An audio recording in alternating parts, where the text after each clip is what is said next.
Hey folks, my name is Jürgen, aka Nerd and Proud of It, and Destiny has brought you to my channel today to help me add a couple of unlimited cards to my collection. I set up the camera pretty high today so you can check out my unlimited binder in its full glory so you can see both pages. And I got an envelope here from 341 Trading. It was sent by FedEx, which they always do, which is very nice. And there was an outer packaging, a big FedEx box, and then a FedEx envelope, and in that FedEx envelope we got this envelope here, and I ordered something for my birthday from them. It's in here obviously, and we're going to check out if it's the cards we ordered and if the cards are in the condition we ordered them in. Most of the cards in here are light plate. Actually, I think all of them except one. One was classified as excellent.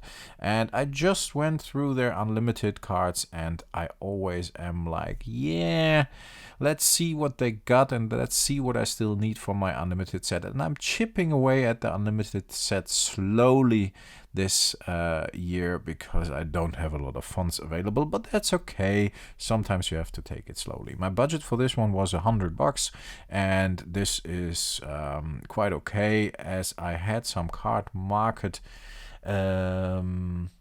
How's that called? Like credit. Yes, that was the word I'm looking for as well. So overall, in the end, I paid around, I think around $50. But the official price, of course, for all these cards is $100. If you want to know the price of an individual card, let me know in the comments. And I will link to the video in which I ordered the cards and checked out the cards they had available to order, so you can actually see the exact prices of a certain card. Let me get new sleeves here. My sleeve of choice is the Dragon Shield Matte Black, and I sleeve all my cards with them. Inner sleeves KMC, outer sleeves Dragon Shield Black. So if I want to interchange cards from deck to deck, it's no problem at all, because I can just use the same sleeve and I don't have to de-sleeve everything and re-sleeve everything. I'm kind of guy, the kind of guy that's that likes his his stuff to go easy. Nice token here by 341 Trading. I have to ask them how they do that, how they printed that. I would like to have tokens. I would like to have Nerd and Proud of It tokens. That would be pretty cool. I definitely see that happening. I could ask an artist to draw up some stuff, but that would be pretty nice, I think. Let's start with the first card here, a Cockatrice, which is actually a rare card and a pretty cool rare card in my opinion. It is. It has kind of Death Touch, although it's not specified as Death Touch just yet. I think that official term came later. Looks pretty good for light plate. Has some scratches here and there, but overall the front looks very clean and the back looks okay. So I think that's a fair assessment by 341 Trading. Light plate is definitely how I would classify this one. Front I even would classify as good, but overall, of course, the grade is determined by both sides. I think this one is very iconic to me. No, I don't think I know this one is very iconic to me, because back in the day when we started playing, we actually played with 5 people. I think I told that story before, and we bought 5 starter decks and a couple of boosters. Everyone bought a couple of boosters as well to the starter as an addition to the starter decks, and we then opened everything and we were very enthusiastic, and everybody got a color, and we just gave all the cards from that color to that one person. I got blue, as you know, I told that before as well, but a friend of mine got green, and one of us had a Cockatrice as a rare card, and we didn't know what rare, common and uncommon was, but he got the Cockatrice, and he won a lot of matches with that one because it was a flyer, and the only flyers we had was like I had an air elemental, which was awesome, and a friend of mine had a Senzie vampire, the guy that played black, and he had that Cockatrice, and of course with Death Touch it killed everything. Looks nice in here. We got the Berserk and the Birds of Paradise still missing, and then we have the cockatrice added to the set now. Nether Shadow is the next card, also light played. I think this is a very cool card. It has amazing artwork. I never played with it that much, I have to admit that, but I always was fascinated by the artwork. Yeah, a little rough around the edges. As you see, front is very clean as well again. I honestly like these kind of cards, these old cards that were kind of rare to you or seemed kind of rare to you back in the day, because you saw them on the table here and there, but not a lot of people had them. Same with like Shivan Dragon or Mahamoti Jin. And really, when you started playing, these were the cards everybody wanted to have. Let's see, while we're at red, we're gonna just look at the next one and add that before we add the Nether Shadow to the binder. Power Surge was the only card that was classified as excellent, and yes, the front is excellent.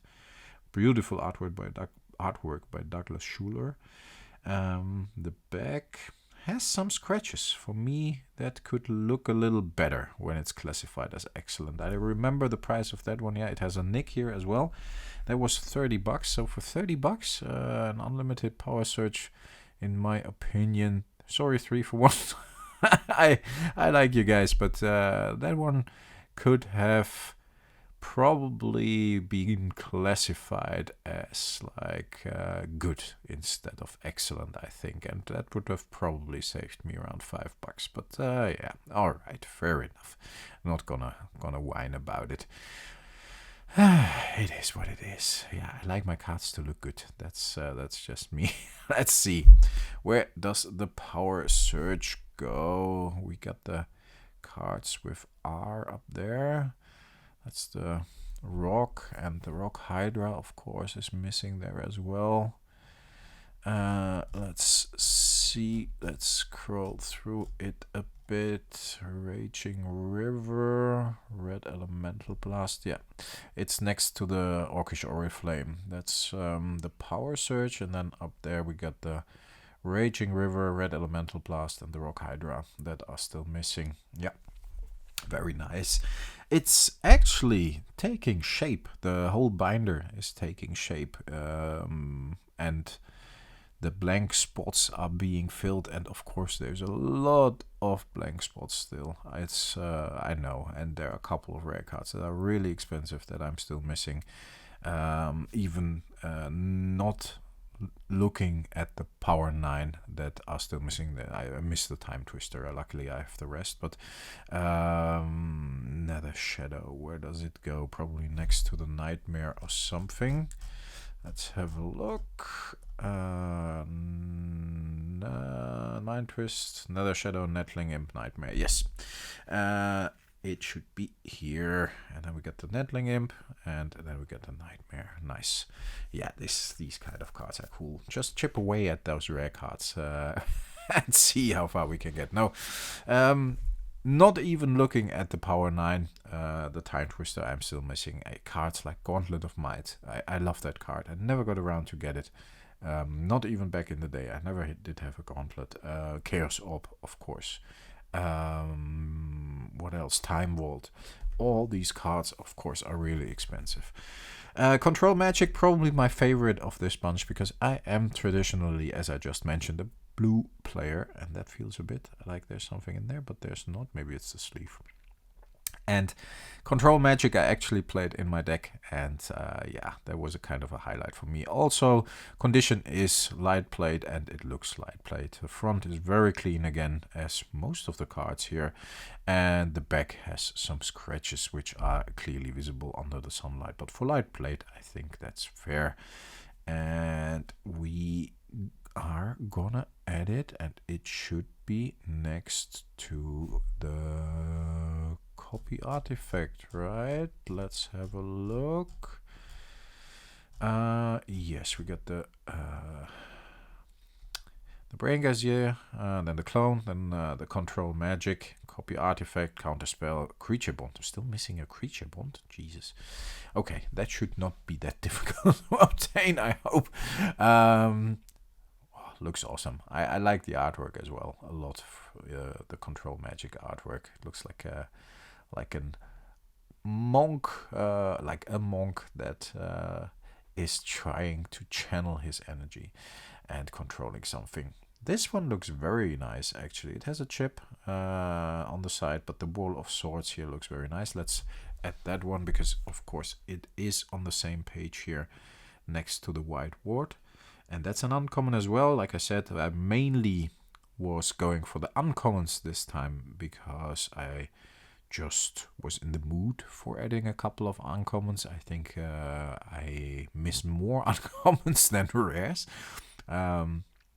Because I had the iconic rares like a Brain Gazier here, or Fork, or Vesuvian Doppelganger.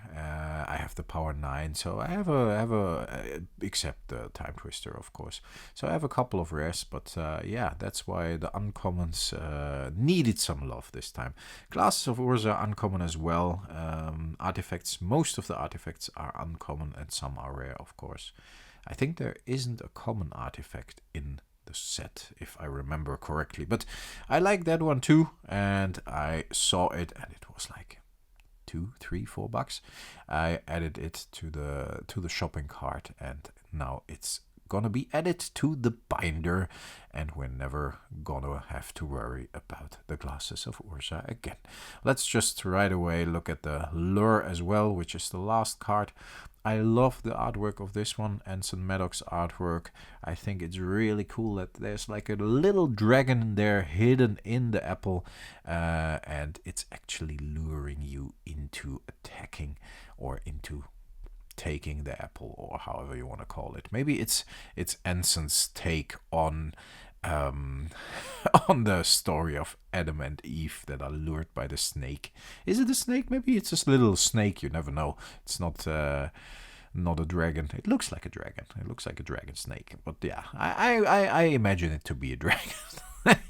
you have to be creative, right? Let's add these two to the binder as well. And then I think this was a very successful, how do you call it?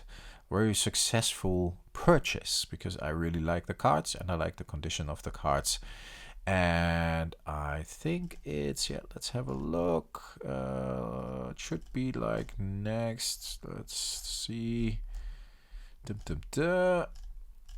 Should be next to the Llanowar Elves. Yeah, we got the Life Force, Life Lace is missing, then Living Artifact, Living Lens, Llanowar Elf Lure, and then the Natural Selection. Yes, it's exactly there where it should be. Here, and then Living Lens, Living Artifact. Yes. I am gonna take the cards out afterwards. I'm adding them to the binder right away, right from the envelope, for the purposes of the video, of course.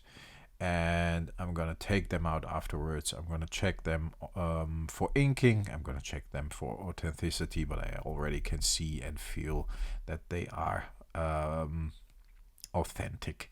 But I still want to check them for authenticity, and especially for inking with a black light. Glasses of Urza here, of course, on the artifact page. And then I'm gonna get the binder out of the sun, because it's a sunny day today here in the Netherlands. So you're not thinking like, hey, he's just adding them to the binder without having an even closer look at them. But that's what I'm gonna do after I recorded the video, and then I am gonna make sure that all these cards are authentic. Very important for me. Quick thanks to my subs, my viewers, and my Patreons, of course. Thanks for your support. I really appreciate it. And if you like this kind of content, please hit the subscribe button. Would be nice. I don't say it that often anymore, but yeah, at the end of a 15-minute video almost, I think it's okay, because the people that are still here are really interested, I hope. Have a great rest of the week, folks. I hope you enjoyed the video. Let me know in the comments if you enjoyed it.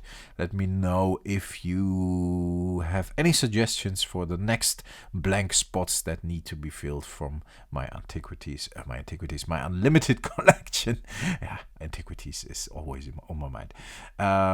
Stay healthy, stay frosty, and I talk to you next time. Bye bye.